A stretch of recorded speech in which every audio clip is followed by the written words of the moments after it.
The news keeps getting worse and worse for major retailers. Sales were much lower than expected for Macy's and Kohl's. Macy's shares down 17% today.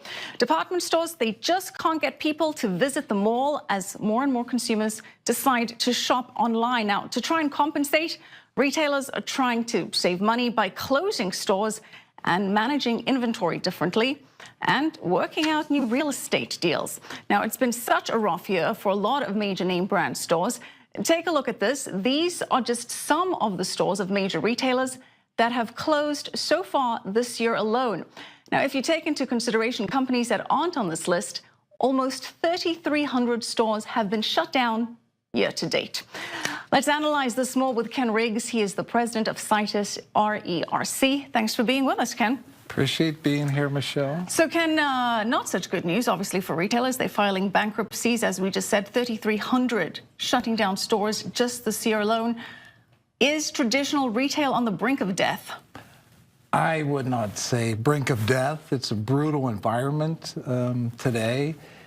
I'd also, express that we need to differentiate between the retailer that's doing the merchandising and then the retail that's doing the real estate investing. And there's a lot of malls today that are obsolete, and it's being accelerated by the internet, online So shopping. Is this online shopping's fault? Is that the primary cause? People just prefer to sit at home, watch TV, shop online? I know I do that. Yeah. No, it's the retail environment is a Darwinian environment, and it has been for many years. Over a 20-year period, you'll see 50% of the retailers go bankrupt. And individuals still want to go out and shop. I mean, look at your beautiful dress. And I bought it online. Actually, Okay. Bad example, bought it online. Okay. But I do agree that shopping for many, personally, I hate it. Yeah. But I do agree that shopping for many is an experience. It's an activity. Are we seeing retailers provide more of that to lure people into the stores? Absolutely.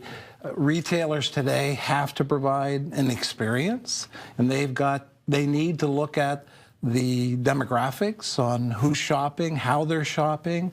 It's an interface between the experience of being in the sticks and bricks and also using the internet, using the electronics that give them advantages to understanding the shopper. Now, interestingly enough, Amazon, which is, well, mostly to blame for all of this, Amazon is opening brick and mortar stores. Why? Explain that. I think back to the point is that it's a point of delivery experience.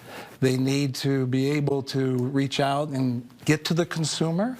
I use the example, look at the Apple stores, look at the experience. You go into a big Apple store, you may not buy a phone there, you may not buy an iPad, but it gives you the experience and understanding. But Amazon's doing it because they need to be able to get the customers quickly. What kind of product range can we expect from Amazon, considering it's so vast online? What do you think we'll see in the brick and mortar stores?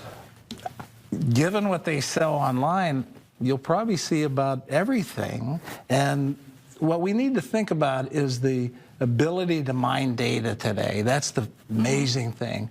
And they're able to basically anticipate and think about what is going to be purchased. I mean, the ability to understand the consumer, the ability to anticipate their actions is so powerful. So they're going to put in the stores the things. Right, because they have all this data on us. Yeah. Ken, surprisingly enough, the American supermarket, the grocery store, so far has been immune to this. We're not seeing a shutdown rate nearly as ferocious as we are in traditional retailers.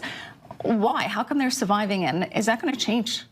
Well, one is to get back to, a lot of the food, it's, a daily type of activity. They're perishable, and I still like what Warren Buffett said years ago, because you can't eat ice cream over the internet. So you can buy it over the internet and then eat it at home. You can do that, but if you look at, our habits and things of that nature, you still need, those community centers that have grocery stores in it. You need retailers that, there's still some banking things you need to go in and take care of. You can't do everything online. So us as humans, we want to interact. Absolutely. You want the human element, you want the interaction. And personally, I like to try things on for the most part, and you can only do that in physical stores. Ken, Riggs, thank you so much for being with us. Appreciate being here. Thank you very much. All right.